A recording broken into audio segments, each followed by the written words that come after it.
네, 안녕하세요. 3D 프린팅 제품 모델링 특강 수업을 맡게 된 정승언입니다. 저는 지금 현재 디자인 회사에서 대표직을 맡고 있고요. 동시에 한양여자대학교 산업디자인과에서 교수직을 함께 맡고 있습니다. 그래서 지금 이번 특강 주제인 4차 산업혁명과 3D 프린팅 기술이라는 부분을 실제로 제가 특강을 맡게 됐는데, 제가 지금까지 실제 제품 디자인 쪽에서 실제 3D 프린팅 기술이 많이 활용되고 있기 때문에 실제로 이 실무 쪽에서 이 3D 프린팅이 어떠한 용도로 활용이 되는지, 그리고 그거 이외에도 실제로 이 4차 산업혁명이라는 것이 무엇인지, 그리고 4차 산업과 3D 프린팅 기술에 대한 부분을 조금 더 연계성 있게 정리해보는 시간을 이번 1강 시간에 조금 강의를 하도록 하겠습니다. 자, 그래서 오늘 1강 목차에 대해서 간단하게 설명드리자면 총 3가지 정도로 말씀을 드릴 수 있을 것 같습니다. 그래서 첫 번째에는 이제 4차 산업혁명이라는 게 무엇인지, 그리고 이 4차 산업혁명과 3D 프린팅 기술에 대한 이해에 대한 시간을 가질 거고요. 그리고 두 번째 시간에는 실제로 3D 프린터에 대한 기술별 분류를 통해서 조금 더 3D 프린터라는 것에 대한 정의를 한 번 더 하는 시간을 갖도록 하겠습니다. 그리고 세 번째로는 실제 3D 프린팅에 대한 기술, 이 3D 프린팅 기술에 대한 장단점 부분을 하나하나씩 살펴보면서 어떠한 장단점을 가지고 있는지에 대해서 쭉쭉 수업을 진행해 보도록 하겠습니다. 그래서 이 강의 핵심 내용에 대해 간단하게 설명을 드리자면 4차 산업혁명과 3D 프린팅 기술 개요 쪽에서는 4차 산업혁명과 실제 3D 프린팅에 대한 기술의 관계성에 대해서 강의를 진행을 할 거고요. 그리고 두 번째 3D 프린터의 기술별 분류 쪽에서는 실제로 3D 프린터가 어떠한 원리로 이렇게 출력이 되는지에 대한 부분을 하나씩 설명을 드리는 시간을 가져보도록 하겠습니다. 특히 이번 1강에서는 실제로 이 4차 산업혁명과 이 3D 프린팅이라고 말씀드렸잖아요. 이 4차 산업의 메인 키워드가 빅데이터를 기반으로 하는 어떠한 약간의 인공지능 관련된 플랫폼이라는 점을 먼저 말씀드리는 게 조금 더 학습하는 데 있어서 도움이 될 것 같고요. 그렇다면 여기서 실제로 이 3D 프린팅 이라는 기술은 어떻게 활용이 되는지, 혹은 어떠한 용도로, 어떠한 목적으로 활용이 되는지에 대해서 조금 더 정확하게 이번 제가 이제 1강을 진행하면서 이렇게 여러 가지 설명을 드리는데, 제가 방금 말씀드린 이 두 가지를 약간 중점적으로 생각을 하셔서 본 강의 1강을 이렇게 들어주시면 조금 더 학습하거나 이 3D 프린팅 기술을 이해하는 데 훨씬 더 도움이 될 것 같습니다. 자, 그러면 1차시 4차 산업과 3D 프린팅의 이해에 대해서 먼저 강의를 시작해 보도록 하겠습니다. 자, 4차 산업혁명 저희가 많이 들어봤을 겁니다. 그죠? 4차 산업혁명, 요즘 어딜 가도 이 4차 산업혁명이라는 워딩 자체는 많이 들어보셨을 것 같은데요. 자, 이 4차 산업혁명이라는 것을 정의를 해보자면 실제로 초연결 기술을 통해서 모든 것이 하나로 융합이 되는 새로운 기술이다 라고 말씀드릴 수가 있을 것 같습니다. 그래서 여기서 가장 초점을 맞춰야 될 것이 실제 초연결이라는 단어인데요. 이 단어에 대해서 잠시 후에 조금 더 자세하게 설명을 드릴 거고요.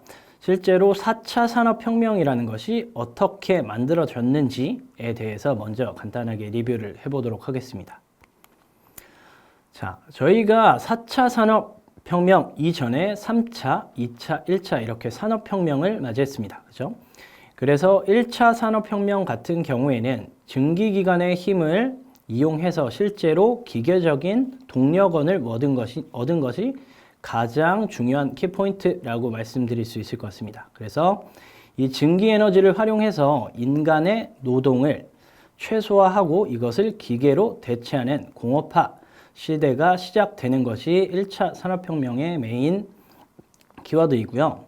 그리고 2차 산업혁명에서는 실제 전기 에너지로 기계를 활용한 대량 생산 혁명이 일어났습니다.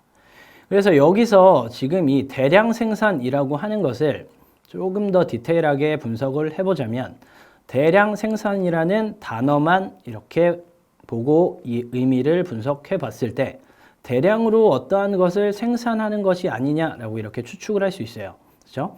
그렇지만 이 대량 생산에서 가장 중요한 것은 대량의 어떠한 물품들을 실제로 어떻게 효율적으로 만들어낼 것인가.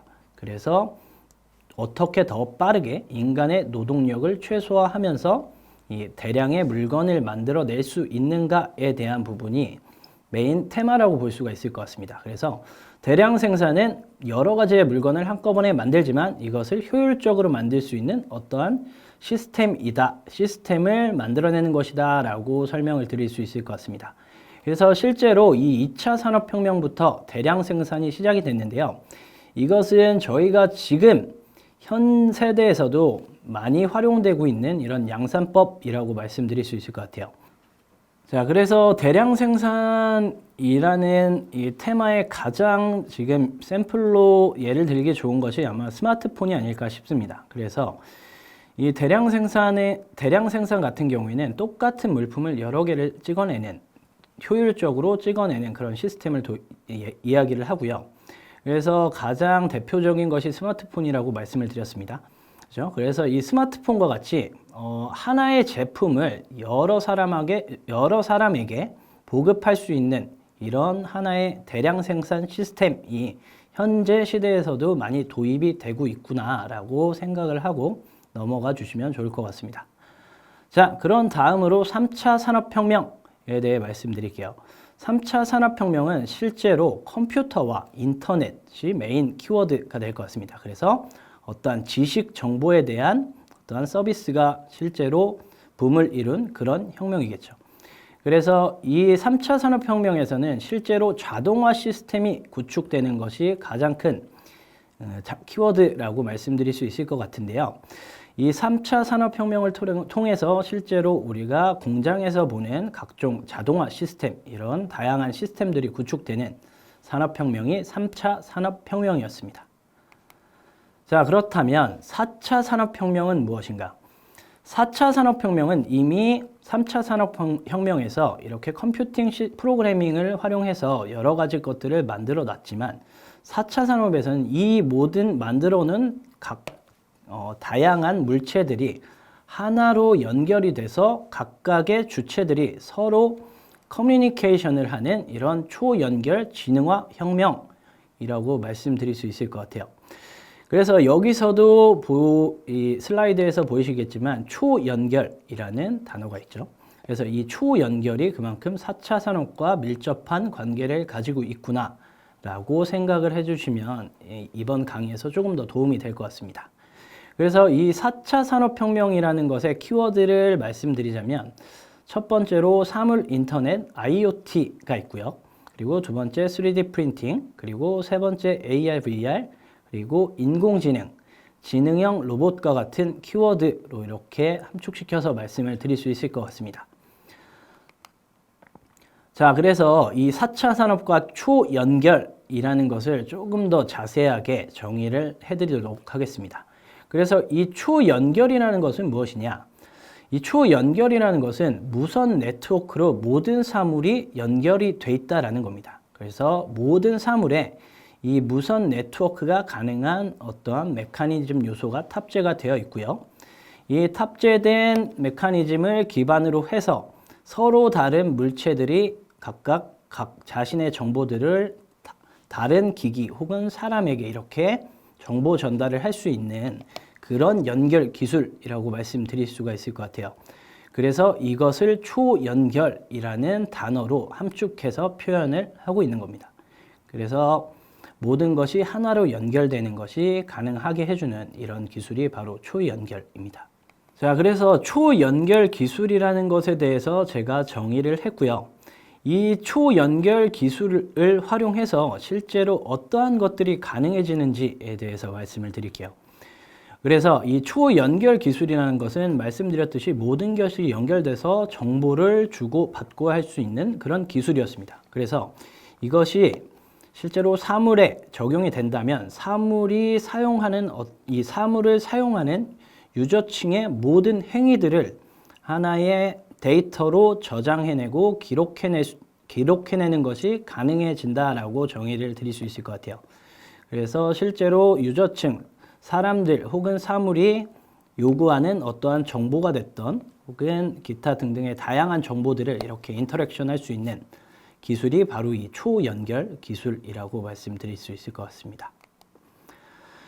그렇지만 이 초연결 기술이라는 것, 이 4차 산업혁명에서 가장 중요한 것이 이 빅데이터라고 말씀드릴 수 있을 것 같아요.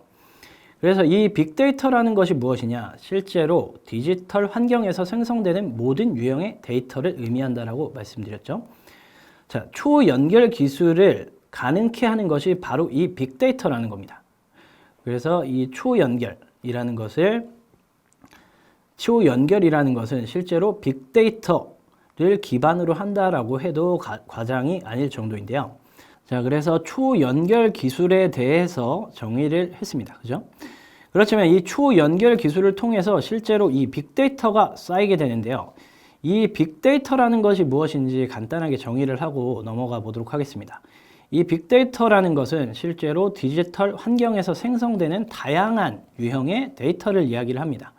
그래서 이 데이터가 무엇인가 이렇게 워딩을 보고는 조금 이해하기가 힘들어요. 그래서 제가 샘플로 이렇게 사용자가 어플리케이션을 활용해서 택시를 타는 이러한 행위들을 쭉 나열을 해 보았습니다. 그래서 샘플을 하나씩 설명을 먼저 드리겠습니다. 그래서 첫 번째, 사용자가 어플리케이션을 활용해서 택시를 호출합니다. 그죠? 그러면 그 택시는 몇 시 몇 분에 어디로 택시가 도착을 하겠죠. 그리고 이 택시는 목적지로 출발을 하고 도착을 합니다. 그리고 이 어플리케이션 유저는 기사에게 택시비를 지불을 하겠죠. 자, 그렇다면 여기서 형성되는 빅데이터라는 것은 무엇이냐? 저희 사용자가 실제로 어플리케이션을 활용해서 택시를 호출했죠. 그러면 이 택시를 호출했을 때의 시간, 그리고 혹은 장소, 기타 등등의 여러 가지 것들이 스마트폰을 통해서 이렇게 빅데이터화가 될 수 있고요. 그리고 몇 시 몇 분에 어디로 택시가 도착했다라고 가정을 했을 때 어떠한 장소에서 몇 시 몇 분에는 택시가 얼마나 이동을 해서 유저한테 도착할 수 있구나라는 대략적인 데이터를 도출해낼 수 있고요. 그리고 세 번째, 택시가 목적지로 향하는, 그래서 출발해서 도착하는 시간 부분에서도 이러한 각종 데이터들을 획득할 수가 있습니다. 그리고 마지막으로 M 유저가 기사에게 택시비를 지불을 할 때 이 택시비를 어떠한 수단으로 지불을 했는가에 따라서 이 유저들이 실제로 최근에 어떠한 방식으로 이렇게 택시 비용을 지불을 하는구나라는 여러 가지 데이터들이 쌓일 수 있는 겁니다. 그래서 지금 이 샘플에서 보셨다시피 빅데이터라는 것은 사람이 하는 행위들을 모두 전산 처리할 수 있는 데이터로 변환을 한다라고 말씀드릴 수 있을 것 같아요. 그래서 이것들이 모여서 빅데이터가 되는 것입니다. 자, 그래서 제가 이 빅데이터라는 것에 대해서 설명을 드렸는데 이 빅데이터를 기반으로 해서 이런 사물 인터넷이라는 하나의 시스템이 완성이 되는 거예요. 그래서 사물 인터넷이라는 것은 무엇이냐? 인터넷과 모든 사물, 그리고 사물과 사람, 이렇게 사람과 사물 이런 식으로 구분이 없이 모든 것이 연결돼서 정보를 주고받을 수 있는 기술이다라고 말씀드릴 수 있을 것 같습니다. 그래서 사물 인터넷이라는 단어를 그대로 풀이를 해보자면 사물 안에 인터넷이 들어가서 모든 정보를 획득하고 이것을 서버를 통해서 이렇게 저장하는 기술을 이야기를 하는구나라고 이렇게 정의를 할 수 있을 것 같아요. 그리고 두 번째로는 지능형 로봇입니다.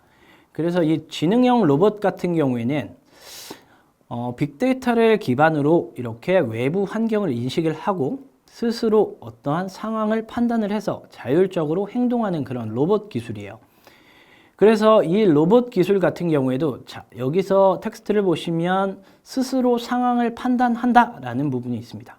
그래서 이 부분은 마찬가지로 말씀드렸듯이 빅데이터를 기반으로 어떠한 퀘스천 마크가 있다면 이것을 스스로 이 빅데이터 내에서 통계를 내고 그것을 실제로 어떠한 방향으로 보낼 거다라고 계산을 해 나가는 로봇이라고도 말씀드릴 수 있을 것 같아요. 이런 것이 바로 지능형 로봇이라고 정의를 할 수 있을 것 같고요. 그런 다음에는 인공지능에 대해서 말씀드릴 수 있을 것 같습니다. AI 많이 들어보셨죠? 그래서 이 AI가 어떻게 보면 지능형 로봇의 뇌가 되는 역할을 할 수도 있을 것 같아요. 그래서 이 인공지능이라는 것은 실제로 프로그래밍 기술을 활용해서 기계가 인간의 지능, 행동을 모방하는 것을 뜻합니다. 그래서 실제로 이 기계 자체가 생각을 해보시면 이렇게 어떻게 생각을 할 수는 없겠죠. 그렇지만 빅데이터가 있다면 이 기계가 생각을 하는 것은 아니지만 어떠한 계산값을 통해서 어떠한 최적화된 결과를 제시를 할 수는 있을 겁니다. 그렇죠? 그렇기 때문에 이 인공지능이라는 것은 어떻게 보면 빅데이터를 기반으로 어떠한 통계를 내리는 기술이다라고 말씀드릴 수 있을 것 같고요. 이 모습이 마치 인간의 지능처럼 보이는 것이라고 조금 더 쉽게 정의를 할 수 있을 것 같아요. 자, 그런 다음에는 저희 특강의 메인 주제인 3D 프린팅에 대해서 조금 설명을 드릴게요. 이 3D 프린팅 기술이라는 것은 무엇이냐? 프린터를 활용해서 다양한 입체 모형의 어떠한 사물들을 찍어내는 기술이다라고 말씀드릴 수 있을 것 같은데요. 저희가 이 프린팅 방식 중에서 일반 평면 프린팅은 많이 보셨을 거예요. 잉크젯 방식의 기본적인 워드를 이렇게 출력해내는 장치들인데요. 이것과 다르게 3D 프린팅이라는 것은 약간의 축에 대한 부분이 추가가 돼서 이렇게 입체의 모형들을 찍어낼 수 있는 기술들입니다. 그래서 이 부분은 이 다음 차시에서 조금 더 정확하게 설명을 드리도록 하겠습니다. 그리고 그 다음으로 AR, VR이 있죠. 그래서 가상현실이라고 하는데요. 이 가상현실이라는 것은 컴퓨터로 만들어 놓은 어떤 가상의 세계에서 이렇게 사람들이 실제로 하는 것은 아니지만 이것을 간접적으로 체험할 수 있는 그런 기술들을 의미를 하고 있습니다. 그래서 이렇게 4차 산업혁명의 메인 기술 키워드로는 총 5가지 사물인터넷, 지능형 로봇, 그리고 3D 프린팅, AR, VR, 그리고 인공지능이 있습니다. 그래서 제가 이 키워드에 대해서 간단하게 설명을 드렸는데요. 자, 지금 이 표를 한번 보도록 하겠습니다. 자, 이 이미지를 보시면 제가 조금 더 헷갈리실 것 같아가지고 좀 준비를 했어요. 그래서 4차 산업혁명과 3D 프린팅에 대한 관계성을 조금 다시 한번 정의를 하고 넘어가는 게 좋을 것 같은데요. 자, 보시면 여기에 여러 가지 셀 형태의 사각 박스가 있습니다. 그죠? 그리고 중간에 여기서 3D 프린팅이라고 워딩이 된 박스가 이렇게 떨어지고 있는 것을 볼 수가 있습니다. 그래서 이 이미지는 무엇을 뜻하느냐?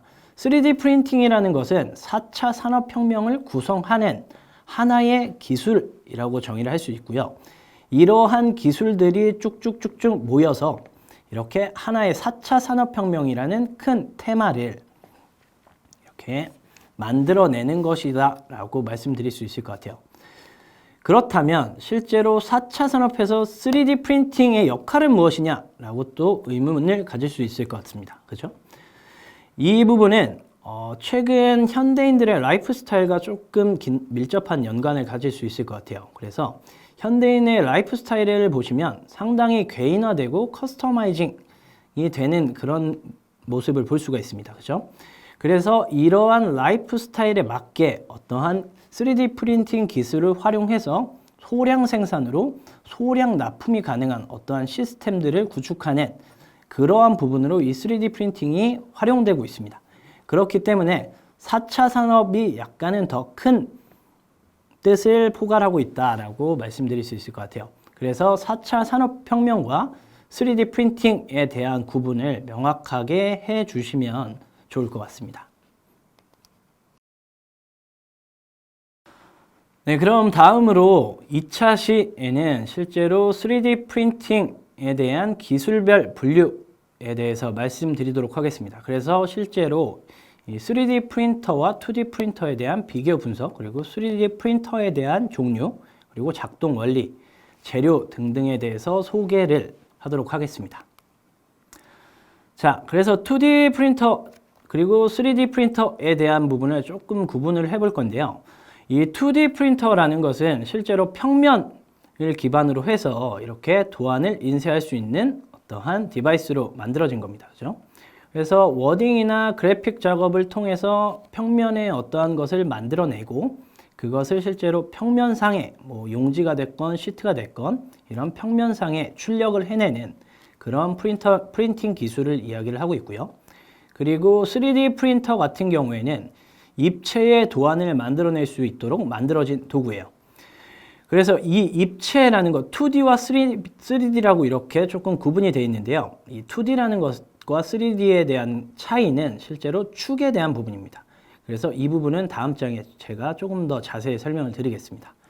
자, 그래서 이미지를 보시면 지금 3D 프린팅이라는 단어가 이렇게 인쇄가 되어 있습니다. 만약에 이 이미지가 출력물이라고 생각을 했을 때 어떨까요? X와 Y축 이렇게 평면을 기반으로 해서 어떠한 결과물이 출력이 된 거를 볼 수 있을 겁니다.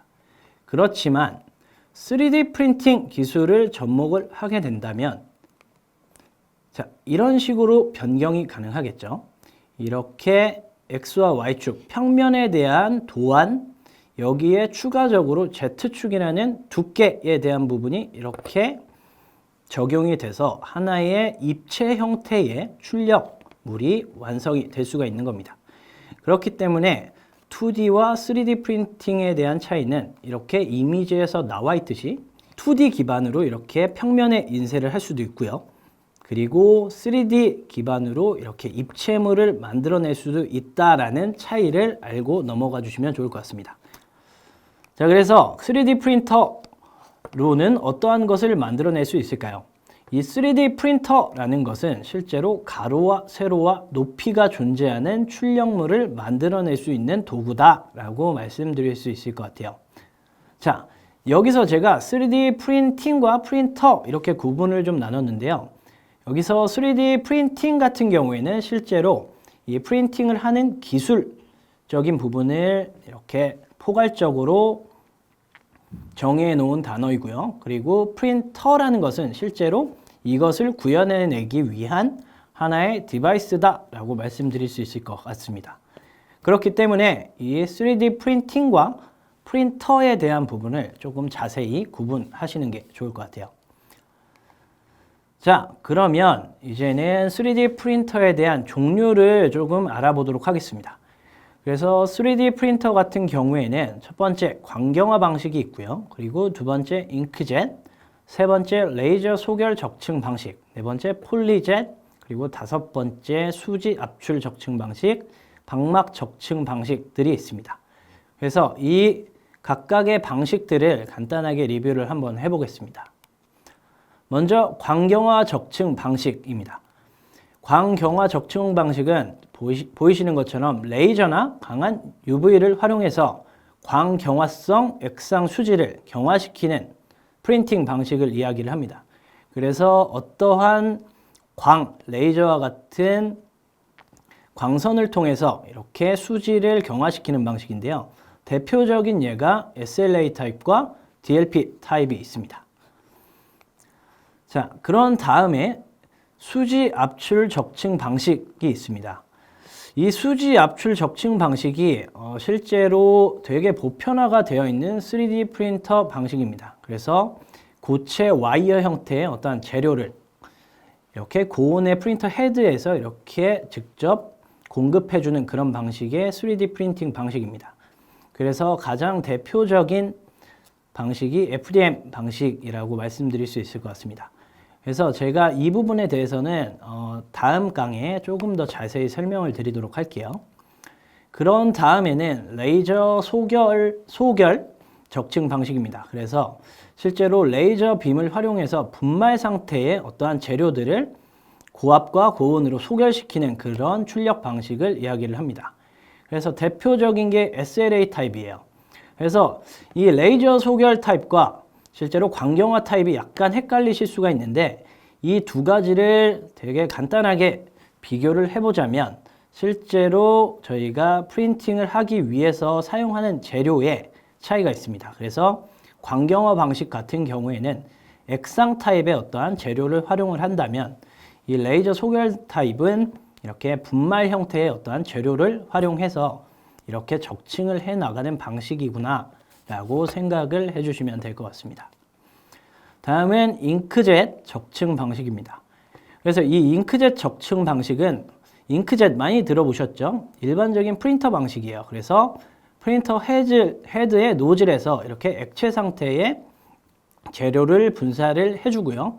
이 분사 방식을 쭉쭉쭉 적층해 나가면서 사물을 출력해 나가는 방식입니다. 그래서 대표적인 게 CJP 출력 방식이라고 말씀드릴 수 있을 것 같습니다.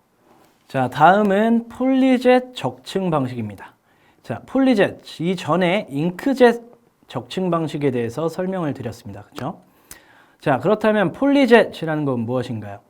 이 폴리젯이라는 것은 실제로 이 약간 잉크젯이랑은 약간 비슷한 느낌의 어감이 떠오르겠죠. 그렇지만 이 폴리젯 방식은 실제로 자, 텍스트에 보시면 잉크젯 플러스 광경화라고 기재를 해뒀습니다. 그죠? 그래서 실제로 프린터 헤드에서 재료를 분사를 하고요. 그리고 여기서 동시에 자외선을 조사를 시켜서 실제로 이 재료를 경화시켜주는 그런 사물 출력 방식입니다. 그렇기 때문에 약간은 고가에 그리고 약간은 기술이 더 많이 접목되어 있는 그런 타입의 적층 방식, 3D 프린팅 방식이라고 말씀드릴 수 있을 것 같습니다. 그래서 대표적인 것이 바로 MJP라는 3D 프린팅 방식입니다. 자, 그런 다음에는 실제로 박막 적층 방식이라는 3D 프린팅 방식이 있습니다. 그래서 자, 여기에 텍스트에서 보시는 것처럼 박막이라는 것이 있죠. 그래서 이렇게 얇은 두께의 시트를 정밀한 커터로 자른 이후에 이것들을 적층시켜서 그 위에 열을 가합니다. 그래서 층을 서로 접착시키는 방식의 3D 프린팅 출력 방식이에요. 그래서 LOM이나 PLT 그리고 PSL과 같은 타입의 프린터 방식들이 존재하고 있습니다. 자, 그렇지만 이 여러 가지 방법들 중에서 실제로 일반적인 유저층에게 가장 많이 보급화된 것이 바로 FDM 방식과 SLA 타입 방식이에요. 수지 압출 적층 방식과 광경화 적층 방식입니다. 그런데 여기서 보시면 적층 방식이라는 것이 계속 붙어 있죠. 자, 3D 프린팅이라는 것은 실제로 2D 평면에 어떠한 도안을 그려내고 그것을 위로 쭉쭉쭉 연속적으로 쌓아 올려서 하나의 입체감, 두께감을 만들어내는 그런 프린팅 기술입니다. 그렇기 때문에 여기 적층 방식이라는 것은 3D 프린팅의 기본적인 개념이다 라고 생각을 해주시면 좋을 것 같아요. 그래서 이 수지 압출 방식, 아까 말씀드렸다시피 헤드를 통해서 고체 상태의 어떠한 재료들이 이렇게 쭉 내려오면서 하나의 어떤 사물을 만들어내는 방식과 이 광경화성, 액상의 어떠한 재료를 경화시켜서 만들어내는 방식, 이 두 가지가 가장 보편화된 3D 프린팅 기술이다라고 말씀드릴 수가 있을 것 같습니다.